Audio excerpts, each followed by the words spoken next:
I was as happy as I had ever been in my life that Saturday morning before Christmas in December 1949, as I prepared to leave the campus of Alabama State College in Montgomery for the holidays. I had been a member of the English faculty at the college since September. I boarded an almost empty city bus for the airport. I took the fifth row seat, envisioning my wonderful 2 weeks vacation. The bus driver had stopped the bus. "If you can sit in the fifth row of the other buses in Montgomery, get off and ride in one of them," I heard him say. But my thoughts were elsewhere. Suddenly, he left his seat and stood over me. "Get up from there," he yelled. I stumbled off the bus. Tears blinded my vision. I have never forgotten the shame, the hurt of that experience.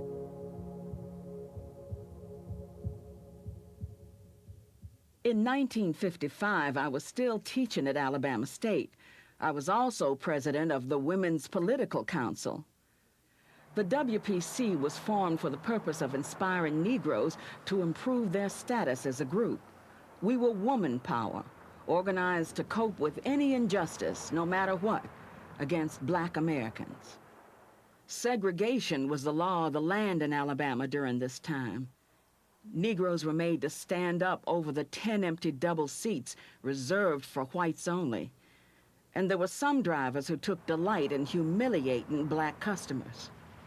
It was during 1954 and 1955 when complaints multiplied that our council prepared to stage a bus boycott. In the afternoon of Thursday, December 1st, a prominent Black woman named Mrs. Rosa Parks was arrested for refusing to vacate her seat for a white man. Her trial was scheduled for Monday. The news traveled like wildfire into every Black home. Late that night, I talked with attorney Fred Gray about ways to organize the boycott. We decided that we was going to have to make some phone calls. We was going to have to see some people. Joanne was going to work on a leaflet that she was going to get out later on. So we put in motion that night the plan that the two of us thought would be necessary in order to implement a protest or a boycott of the buses. Along with two of my most trusted senior students, a colleague and I met at my college's duplicating room. By 4 a.m. Friday, we had produced tens of thousands of leaflets. Each leaflet read, "Another Negro woman has been arrested and thrown in jail because she refused to get up out of her seat for a white person. This has to be stopped. Negroes have rights too." By 2 o'clock Friday, practically every Black man, woman, and child in Montgomery knew the plan and was passing the word along. Early Monday, the first buses went out for the regular morning's pickup. No passengers awaited the bus's arrival. Instead, hundreds of people were walking or boarding taxis or private cars. Before Monday was half gone, Negroes had made history. 6,000 Black people packed Holt Street Baptist Church that night. At the meeting that evening, Dr. King said, "Right here in Montgomery, when the history books are written in the future, somebody will have to say, there lived a race of people, of Black people, who had the moral courage to stand up for their rights." We needed a spokesman, someone who could articulate our causes. And so she said, "Well, Fred, I'll tell you who we need to get." And I said, "Who's that, Joanne?" She says, "My pastor. He's Martin Luther King Jr. He's young, he's articulate, he's brilliant, he's an excellent speaker. He hasn't been in the community very long. He has all of the qualities of a spokesman." And I said, "Well, I have met Dr. King. I don't know him like you know him, but if you think he can do the job, I'm behind it 100%. When the question was posed as to whether we would end the one-day bus boycott, thousands of voices shouted, "No, no." One lone voice cried out, "This is just the beginning." Before the meeting was adjourned, the masses organized themselves into the Montgomery Improvement Association. Dr. Martin Luther King, Jr. was elected president of the newly formed MIA. The MIA tried to cover every need. Each day, some 325 private cars picked up passengers. People across the country sent money to buy fuel and vehicles. The buses had no riders, and the bus company was financially distressed. White reactions to the boycott varied. Many supported it. On the other hand, many strongly opposed the boycott. The White Citizens Council membership swelled. In January 1955, Clyde Sellers, the police commissioner, joined that organization. He announced a "get tough" policy to force boycotters back to the buses. Hundreds of black motorists were stopped, searched, questioned. I myself received 17 traffic tickets for all kinds of trumped-up charges. A hate campaign started. On January 30th, 1956, a bomb was thrown on the porch of Dr. King's home. His wife, Coretta, and their baby daughter were in the house. None of them was injured, save for shock. I, too, became a target. One night, I and two of my friends were chatting in my living room. Two policemen in a squad car rode past. One got out and threw a big stone through my picture window. I was more angry than afraid because I had the bill to pay. The arrest with respect to the violating the anti-boycott statute, it really got to be a real joy. Because once the word got out, and as persons would go and be arrested, all they really had to do was call them and tell them that, you know, you've been indicted, to come on down. The leading ministers were picked up first. Dr. King called me to come down to the courthouse. I responded quickly so I would not be arrested at the college where I taught. We were not afraid. As fast as we were arrested, our lawyers were there to bond us out, and we were released. The judge found Dr. King guilty of boycotting city buses. Nobody was surprised. The verdict made thousands of boycotters guilty too. But there was never another criminal trial. On February 1st, 1956, the boycotters filed suit in federal court to integrate all transportation in the city of Montgomery. And in this instance, what we always looked forward to was that the court is ultimately going to declare that these ordinances and statutes are unconstitutional. When we got the first decision of the three-judge district court declaring them to be unconstitutional, we was very happy about it. And that gave us a momentum. But we also knew that that was going to be appealed. So we looked forward to the time when the Supreme Court would ultimately rule. And it did. It was not until Thursday, December 20th, 1956, that U.S. Marshals formally served the Supreme Court order on city officials.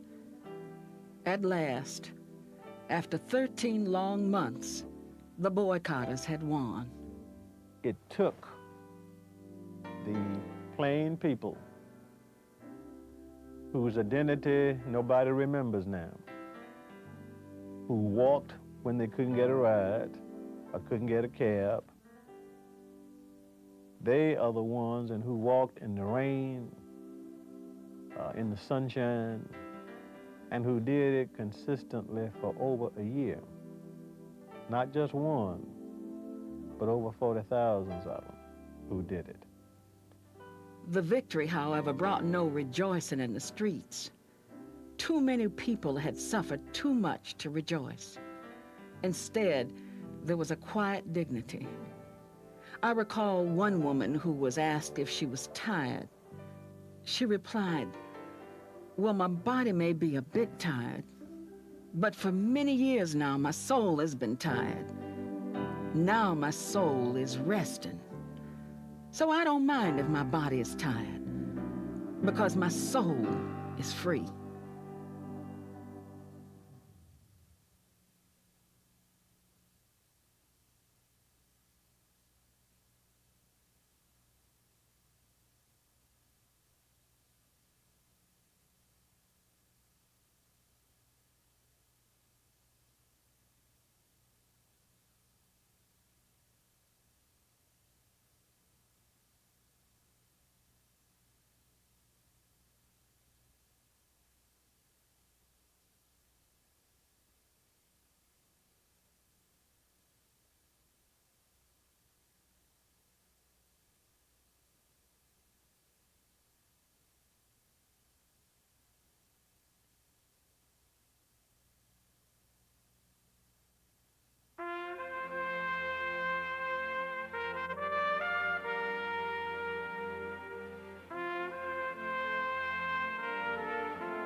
was 22 years old, I was drafted into the Army and sent to fight in Vietnam.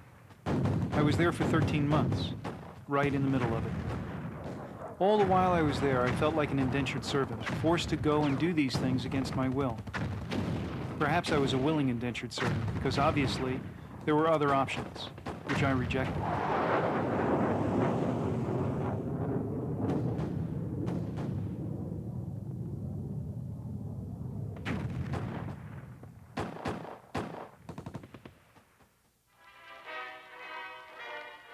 The communists want control over all of Vietnam and then all of Southeast Asia. Communist PT boats attacked an American destroyer off the coast of Vietnam, and today President Johnson issued a tough response.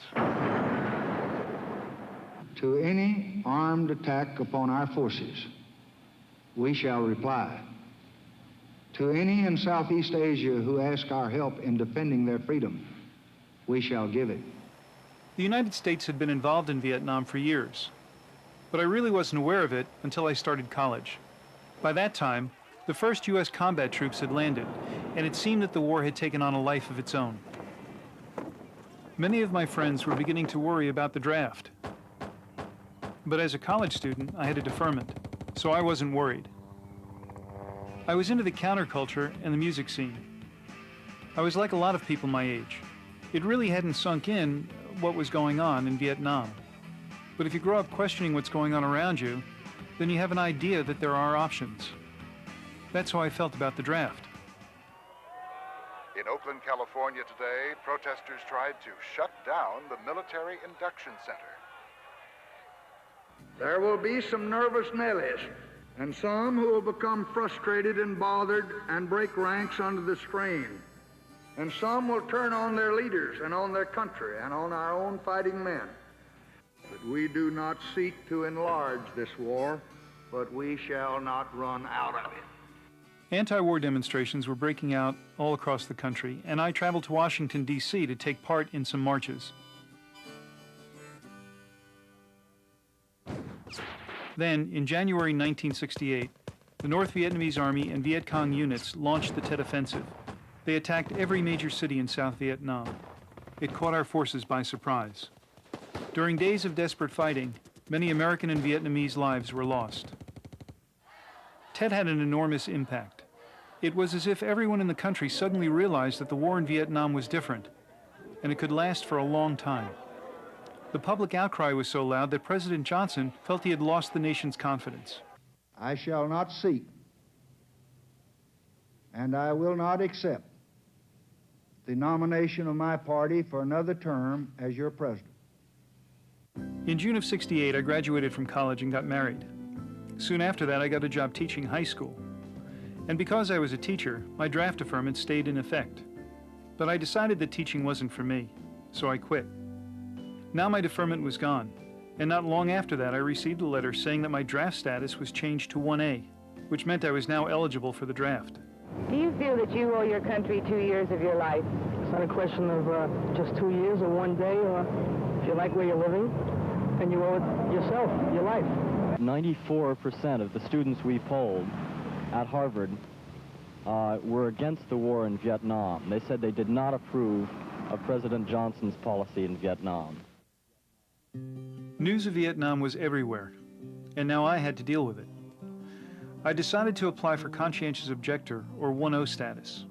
This was a way I could make a political statement. I had no religious belief or background, so I couldn't claim this was a religious position. Mine were ethical and political objections. I really didn't feel good about the idea of taking human life, and I felt we had no business in Vietnam. Within a couple of months, I received my draft notice. My appeal had been denied. Instead of alternative service as a civilian, I was given 1AO status, meaning a conscientious objector qualified for non-combatant military duty. My wife and I discussed the options. First, we considered expatriation, leaving the country. Thousands of people were doing this, moving to Canada and elsewhere. Expatriation would have been a viable choice for me, but my wife couldn't do it, so that was out. The next option was simply refusing to go and be put in jail. But there was no way I could handle that, so the only thing left was to be drafted. That was the easiest route to take at the time, and that's the thing now I regret the most. Shrapnel wounds, back and left leg. Who's going to take him? Being a conscientious objector, a CO, I was sent to advanced individual training to become a medic. I suddenly realized that there was a possibility that if I did go to Vietnam, somebody's life was going to depend on me. So AIT was a time when I stayed awake and learned my lessons well. At the end of training, when they were cutting orders, the majority of COs I knew had orders for Vietnam, but I still thought there was a possibility I might not go. I remember being in formation when they announced our assignments and called my name and said, Vietnam. I broke ranks and went to a phone and called my wife. It was a tremendous shock. I arrived at the airport near Saigon scared to death, a feeling I didn't lose for 13 months. It was 100 degrees and it felt like a steam bath. Mortar shells were exploding on the airfield perimeter. I was assigned to the 199th Light Infantry Brigade, and within days I was in my first firefight.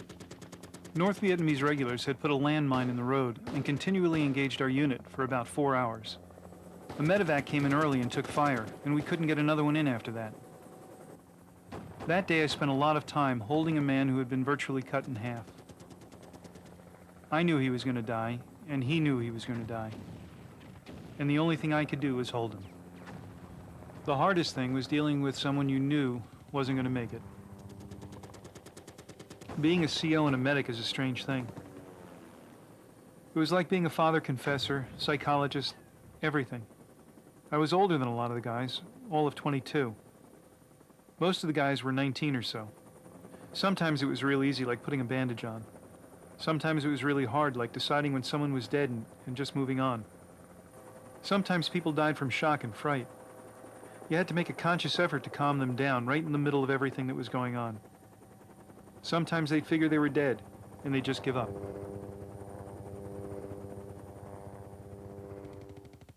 There were very few gung-ho people.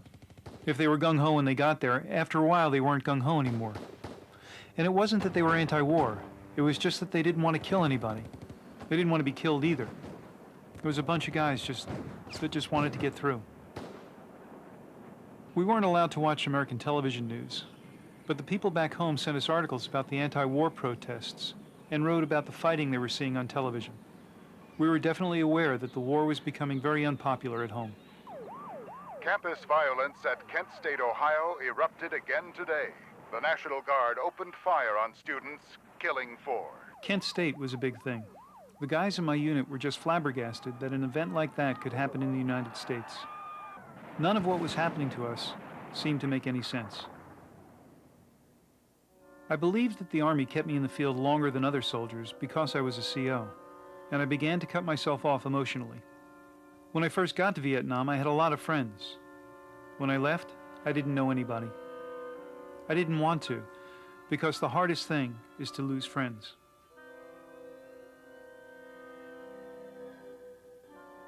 "13 months later, by the end of my tour, I was emotionally drained. When I returned to the States, I was malnourished. I'm 6'2". I weighed only 135 pounds. I could barely walk. I didn't sleep well for a year. I woke up with nightmares. I stayed at home, essentially unemployable. I watched TV reports of the war and talked back to the set a lot. Otherwise, I didn't talk about Vietnam. I watched the American withdrawal from Saigon on television, and I was just numb. It was years before I could bring myself to talk about my experiences. My guilt is still there. Occasionally I go down to Washington and go to the wall and I think, I should not have gone. I should have stood against the war. I should not have allowed myself to be used in the way that I was, to allow somebody else to pick up a weapon and possibly die.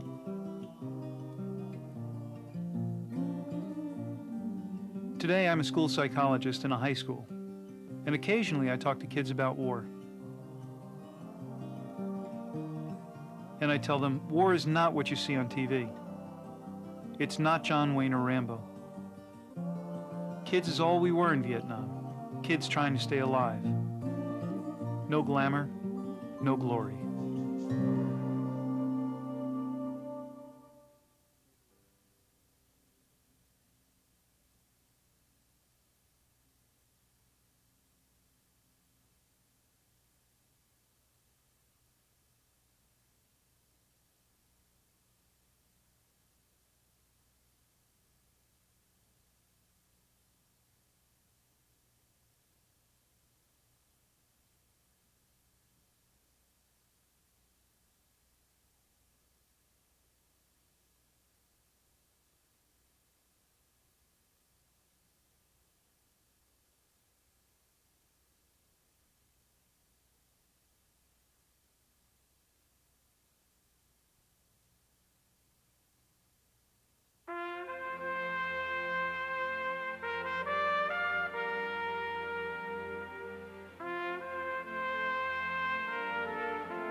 To anybody who asks, why can't you leave, who's never made $150 a week and had a family. My son's been in for surgery 3 times this year. He has central nervous system problems, he has liver problems, he has urinary tract problems, and a few thousand other things.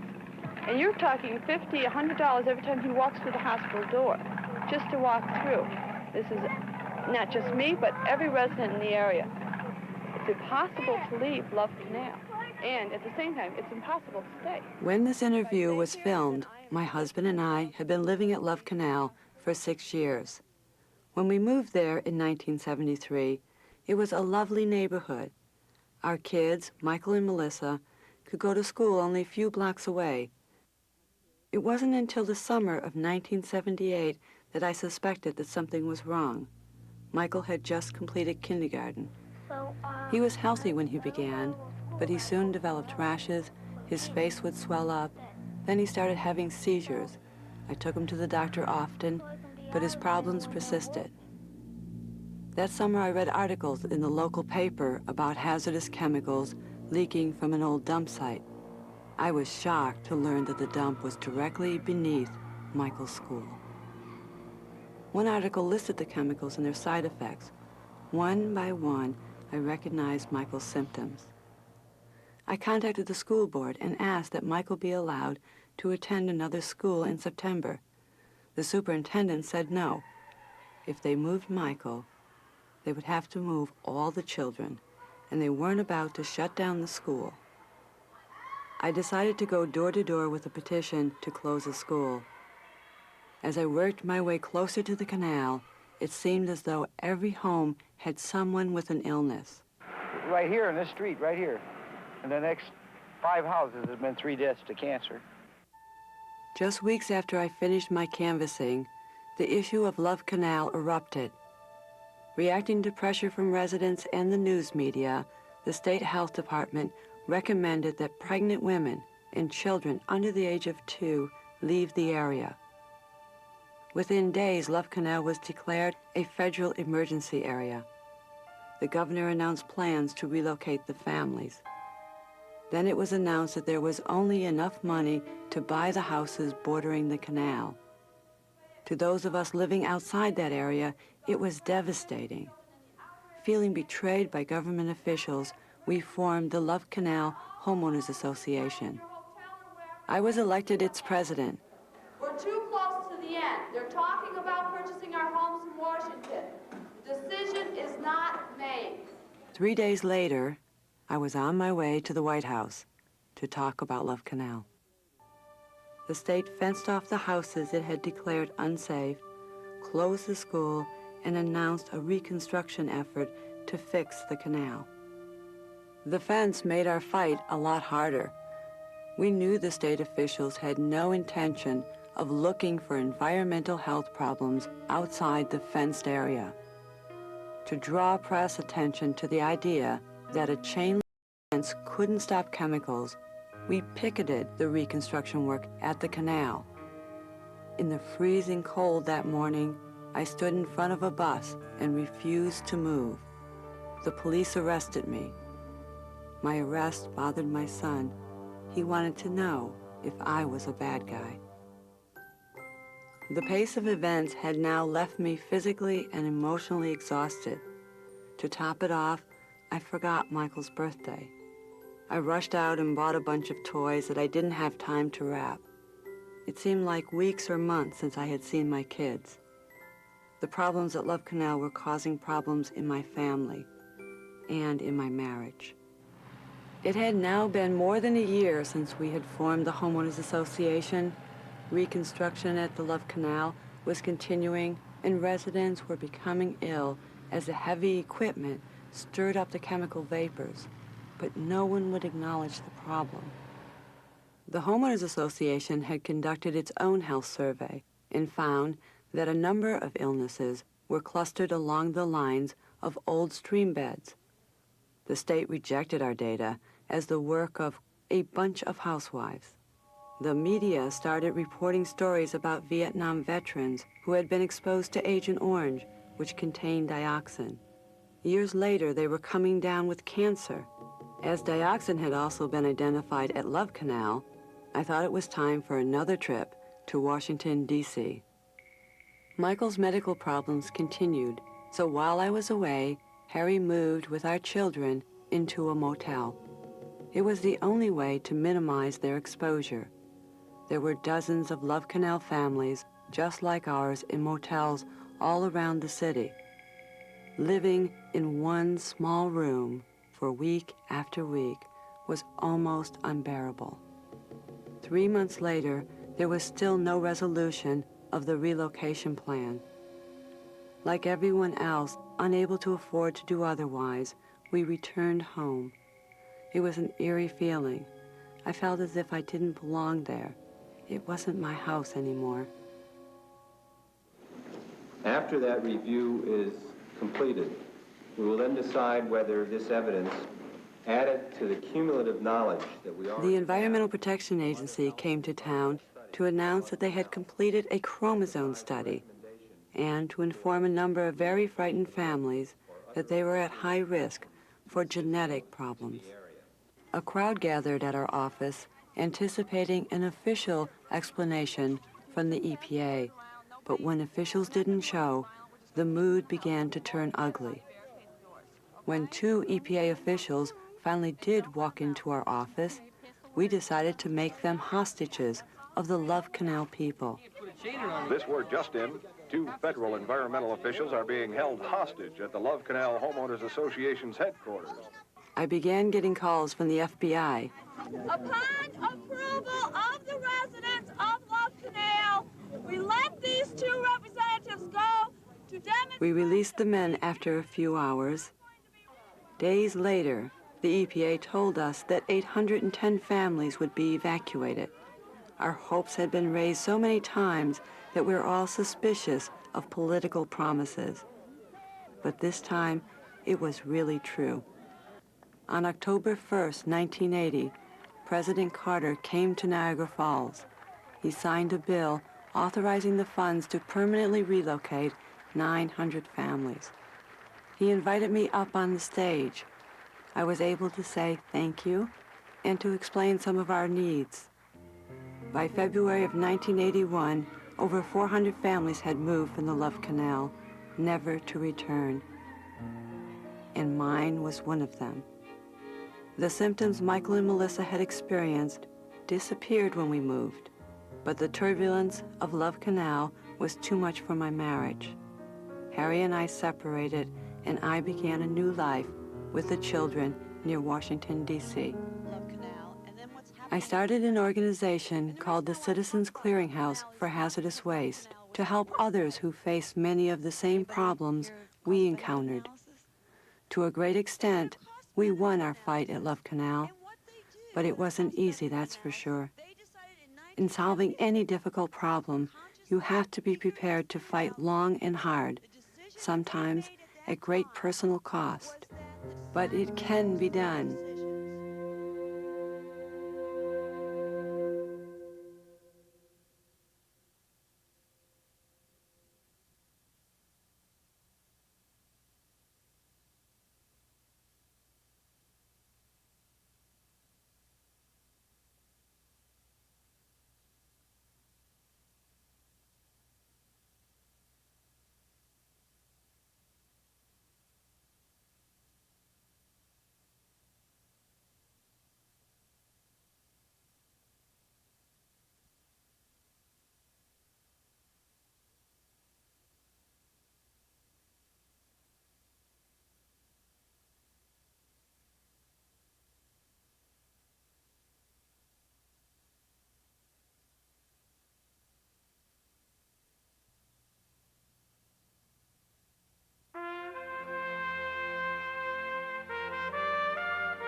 Joan Gibson Robinson documentó su participación en el movimiento por los derechos civiles en su obra The Montgomery Bus Boycott and the Women Who Started It, en que se basa este video.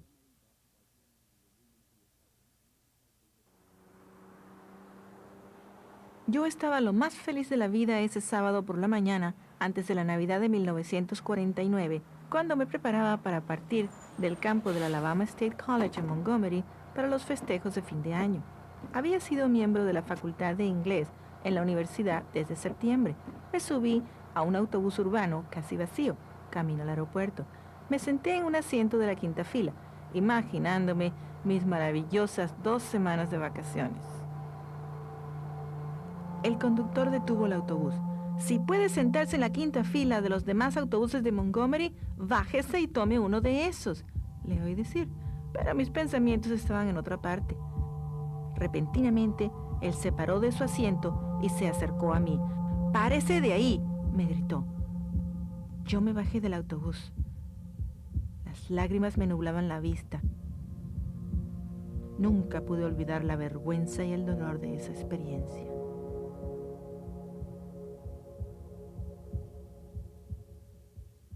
En 1955, todavía estaba enseñando en Alabama State. También era presidente del Consejo Político Femenino. Este consejo se formó con el fin de inspirar a los negros a mejorar su condición como grupo. Representábamos el poder femenino, organizado para luchar contra cualquier injusticia, sin importar cuál fuera, contra los negros estadounidenses. La segregación era la ley en Alabama en esos tiempos.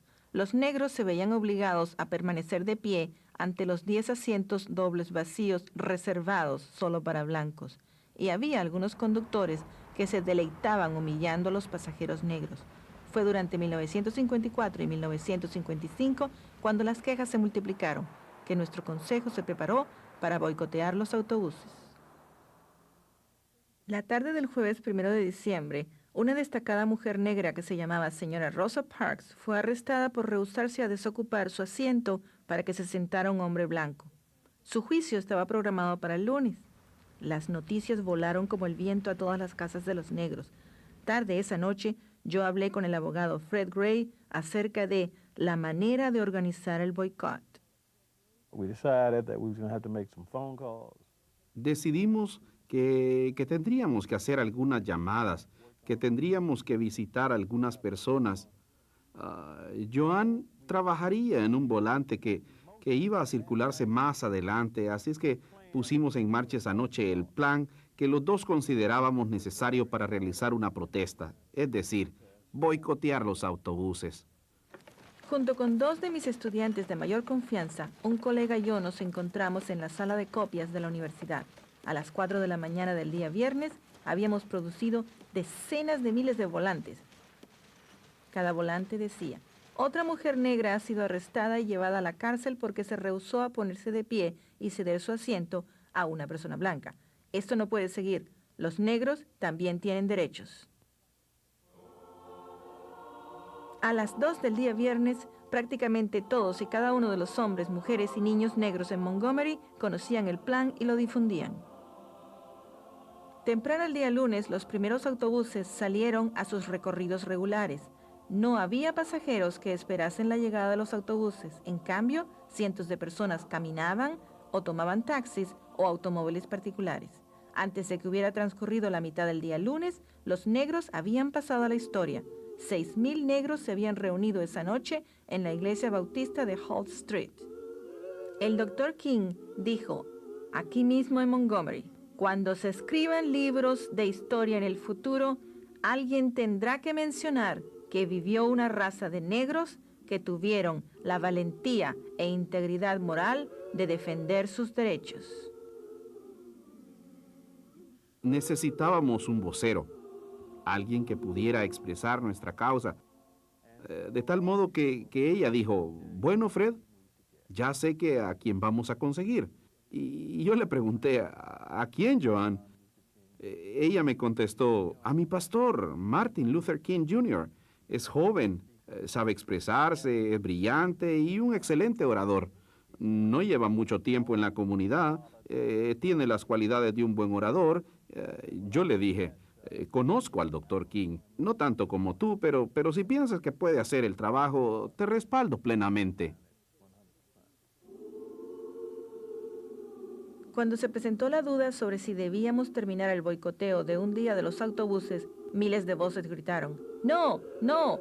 Una voz solitaria gritó: «Esto es solo el comienzo». Antes de terminar la reunión, las masas se organizaron formando la Asociación para el Mejoramiento de Montgomery. El Dr. Martin Luther King Jr. fue elegido presidente de la nueva asociación. La asociación intentó cubrir todas las necesidades. Todos los días, 325 automóviles particulares recogían a los pasajeros. La gente de todo el país enviaba dinero para comprar combustible y vehículos. Los autobuses no tenían clientela y la compañía de autobuses estaba viéndose afectada económicamente. Los blancos reaccionaron al boicoteo de diferentes maneras. Muchos lo apoyaron. Por otro lado, muchos se opusieron firmemente. Aumentó mucho el número de miembros en el Consejo de Ciudadanos Blancos. En enero de 1955, Clyde Sellers, el comisionado de policía, se unió a esa organización. Anunció una política de mano dura para forzar a los boicoteadores a subirse a los autobuses de nuevo. Cientos de motoristas negros fueron detenidos, registrados, interrogados. Yo misma recibí 17 multas de tránsito por todo tipo de cargos ilegítimos. Comenzó una campaña de odio. El 30 de enero de 1956 cayó una bomba en el porche de la casa del Dr. King. Su esposa Coretta y su hija estaban en la casa. Todos salieron ilesos, pero el choque fue grande. Yo también fui blanco de amenazas. Una noche estaba conversando en mi sala con dos amigas. Dos policías en una patrulla pasaron por la calle. Uno se bajó y tiró una gran piedra por mi ventana. Yo estaba más furiosa que asustada porque iba a tener que pagar la cuenta. Cuando empezaron los arrestos en base de la contravención del estatuto anti-boicot, realmente hubo una gran alegría. Una vez que se supo y a medida que la gente era arrestada, todo lo que tenían que hacer era llamar y decir que habían sido procesados para que yo fuera a ayudarlos. Arrestaron primero que a nadie a los ministros importantes. El Dr. King me llamó para que fuera al tribunal. Respondí rápidamente para que no se me arrestara en la universidad donde enseñaba. No estábamos asustados. Tan pronto nos arrestaban, nuestros abogados acudían para liberarnos bajo fianza y nos marchábamos. El juez encontró al Dr. King culpable de boicotear los autobuses municipales. Nadie se sorprendió. El veredicto declaró culpables a miles de boicoteadores también, pero nunca hubo otro juicio criminal. El 1 de febrero de 1956, los boicoteadores presentaron una demanda judicial en el Tribunal Federal para integrar el transporte municipal en Montgomery. En este caso, lo que siempre habíamos esperado era que el tribunal finalmente declarara que estas ordenanzas y estatutos eran inconstitucionales. Cuando recibimos el primer fallo del tribunal del distrito de 3 jueces declarándolas inconstitucionales, nos alegramos mucho al respecto, pero también sabíamos, y eso nos impulsó, que ese fallo iba a ser apelado. Así es que esperamos hasta el momento en que la Corte Suprema emitiera su fallo definitivo. No fue sino hasta el jueves 20 de diciembre de 1956 que los alcaldes norteamericanos formalmente impusieron una orden de la Corte Suprema a los oficiales de la ciudad. Por fin, después de 13 largos meses, los boicoteadores habían ganado. Fue el mérito de la gente común y corriente, cuya identidad nadie recuerda ahora. A los que apoyaron la causa caminando cuando no podían conseguir a un amigo o un taxi. Ellos son los que anduvieron bajo la lluvia y bajo el sol y que lo hicieron constantemente por más de un año. No solo unas, sino más de 40,000 personas lo hicieron. Sin embargo, la victoria no trajo regocijo en las calles. Demasiados habían sufrido en exceso para poder alegrarse. En cambio, había una dignidad silenciosa. Recuerdo a una mujer a quien le preguntaron si estaba cansada. Ella replicó: «Bueno, físicamente puedo estar un poco cansada, pero por muchos años es mi alma la que ha estado fatigada. Ahora mi alma descansa. Así es que no me importa que mi cuerpo esté cansado, porque mi alma es libre».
En 1969, a medida que la guerra de Vietnam se iba haciendo cada vez más impopular, Stephen Gubar fue uno de los miles de jóvenes que fueron llamados al servicio militar. Esta es su historia, contada con sus propias palabras. Cuando yo tenía 22 años de edad, me reclutaron al ejército y me enviaron a pelear en Vietnam. Estuve allí durante 13 meses, en el mismo centro de todo. Durante todo el tiempo que estuve allí, me sentía como un sirviente por contrato, forzado a ir allí y hacer estas cosas en contra de mi voluntad. Quizás yo era un sirviente por contrato voluntario, porque obviamente había otras opciones que yo rechacé.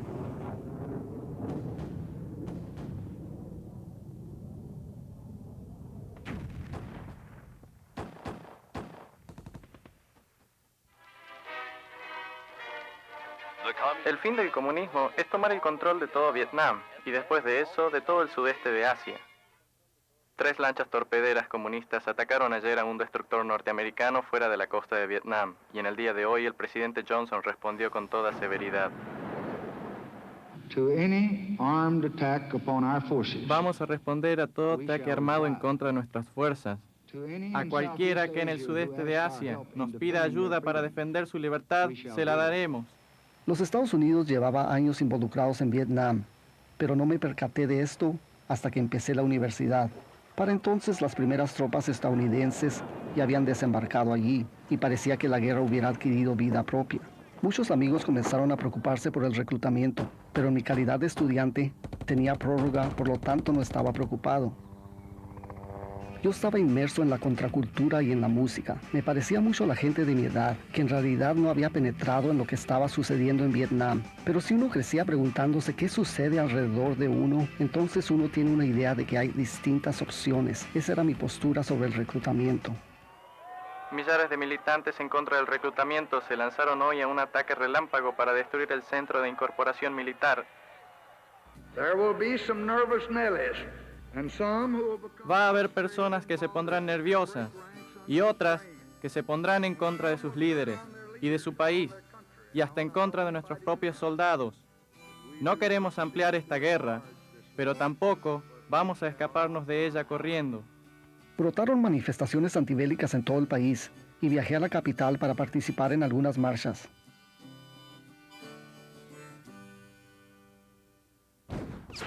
Entonces, en enero del 68, el ejército norvietnamita y las unidades del Viet Cong lanzaron la ofensiva del Tet, atacando toda ciudad importante de Vietnam del Sur. Esto agarró a nuestras fuerzas por sorpresa y durante días de lucha desesperada se perdieron muchas vidas norteamericanas y vietnamitas. La ofensiva del Tet tuvo un gran impacto. Era como si en este país todos comprendieran de repente que esta guerra era distinta y que podía durar mucho tiempo. Con la protesta popular, el presidente Johnson se percató de que había perdido la confianza de la nación. No buscaré, ni aceptaré el nombramiento de mi partido para otro mandato presidencial. En junio me gradué y me casé. Luego conseguí un empleo de maestro de escuela y en mi calidad de maestro, la prórroga continuó en vigor. Sin embargo, decidí que la enseñanza no me asentaba, así que renuncié. Entonces caducó mi prórroga y pronto me informaron que mi categoría de reclutamiento había cambiado a 1A, por lo cual yo ya era reclutable. ¿Sientes que le debes a tu país 2 años de tu vida? No es una pregunta si 2 años o solo un día, o si te gusta donde vives. Te lo debes a ti mismo, a tu vida. 94% de los estudiantes que encuestamos en Harvard estuvieron en contra de la guerra de Vietnam. Dijeron que ellos no aprobaban la política del presidente Johnson en Vietnam. Las noticias sobre Vietnam estaban por todas partes y ahora tenía que enfrentarme con eso. Solicité exención por objeción de conciencia o categoría 1-0. De esta manera yo podía plantear una declaración política. Yo no tenía creencias ni antecedentes religiosos, así que no podía alegar que la mía era una postura religiosa. Mi postura era por oposiciones éticas y políticas. En realidad no me agradaba la idea de matar y yo pensaba que no teníamos nada que hacer en Vietnam. Pronto recibí el aviso de reclutamiento. Mi apelación había sido denegada. En vez de destinarme al servicio civil reemplazante, me clasificaron en la categoría 1A0, es decir, objetor de conciencia calificado para tareas militares no combatientes. Mi esposa y yo conversamos sobre las opciones disponibles. Primero consideramos la posibilidad de la expatriación. Millares de personas estaban haciendo esto, mudándose al Canadá y a otros lugares. La expatriación habría sido una opción viable, pero mi esposa no pudo hacerlo, así que esa opción fue excluida. La siguiente opción era negarme e ir a la cárcel, pero eso no lo podía enfrentar, así que la única cosa que quedaba era dejar que me reclutaran. Ese era el camino más fácil de seguir en ese momento, y eso es lo que ahora más lamento. Shrapnel wounds, back and left leg. Who's going to take him? Como era objetor de conciencia, me enviaron al curso de adiestramiento individual avanzado para adiestramiento médico. De repente me di cuenta que existía la posibilidad de que fuera a Vietnam y la vida de alguien dependiera de mí. Por lo tanto, me mantuve despierto y aprendí bien mis lecciones. Al final del curso de adiestramiento, cuando estaban distribuyendo las asignaciones, sabía que la mayoría de los objetores de conciencia tenían asignaciones para Vietnam, pero yo todavía pensaba que había una posibilidad de que yo no fuera. Recuerdo que estaba en formación cuando llamaron mi nombre y dijeron, Vietnam.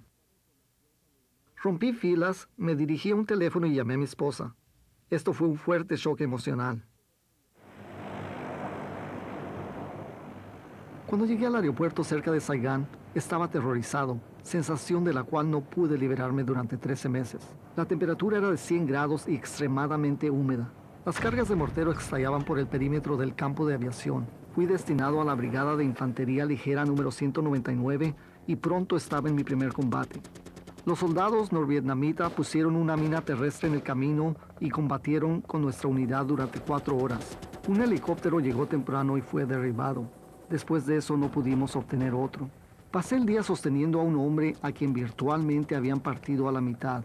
Yo sabía que él moriría y él también lo sabía. Todo lo que yo podía hacer era sostenerlo. Lo más terrible era atender a alguien que no sobreviviría. Ser objetor de conciencia y miembro del cuerpo de sanidad es algo extraño. Era como ser el confesor, el psicólogo, todo. Yo era mayor que muchos de los muchachos con solo 22 años, y la mayoría de ellos tenían más o menos 19. Algunas veces mi labor era sencilla, como poner una venda. Otra vez era difícil, como decir cuando alguien está muerto y seguir adelante. Algunas veces la gente moría de choques emocionales y de terror. Uno tenía que hacer un esfuerzo consciente para calmarlos justamente en medio de todo lo que estaba pasando. Algunas veces imaginaban que ya estaban muertos y renunciaban a la vida. Había muy poca gente entusiasta, y si eran entusiastas al llegar, dejaban de serlo en poco tiempo. Y no es que fueran antibelicistas, era solo que no querían matar a nadie y tampoco querían que los mataran. Era solo un grupo de muchachos que quería llegar a su destino. No nos permitían ver noticieros norteamericanos. La gente nos enviaba recortes de prensa sobre las protestas antibélicas y sobre los combates que veían en la televisión. Éramos conscientes de que la guerra era muy impopular en nuestro país. Campus violence at Kent State, Ohio. En el día de hoy, los guardias abrieron fuego en contra de los estudiantes y mataron a 4 de ellos. El suceso de la Universidad Kent fue algo grande. Los miembros de mi unidad estaban totalmente pasmados de que una cosa semejante pudiera suceder en los Estados Unidos. Nada de lo que sucedía parecía tener sentido. Yo creía que el ejército me dejó en el campo de batalla más tiempo que a otros soldados, debido a que yo era un objetor de conciencia, y empecé a aislarme emocionalmente. Cuando yo llegué a Vietnam tenía muchos amigos. Cuando me fui, ya no conocía a nadie. Yo no quería tener amigos, porque lo más duro es perderlos.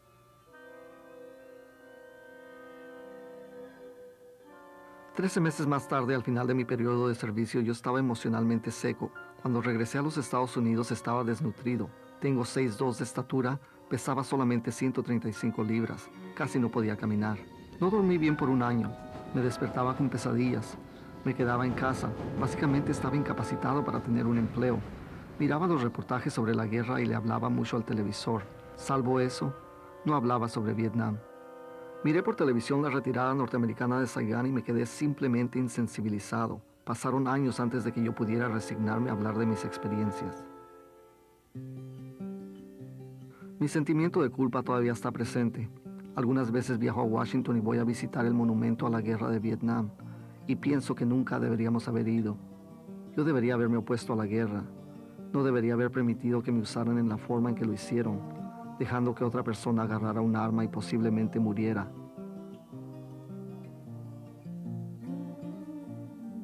Hoy soy psicólogo de una escuela secundaria.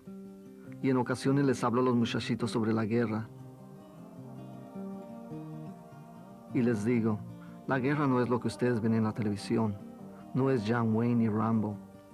En Vietnam no éramos más que niños, niños que trataban de permanecer vivos, sin encantos y sin gloria.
En 1942, una compañía química comenzó a usar un canal abandonado como basurero de desechos en Niagara Falls, Nueva York. En 1953, la compañía cubrió el canal y vendió la propiedad a la Junta Escolar local, la cual construyó ahí una escuela.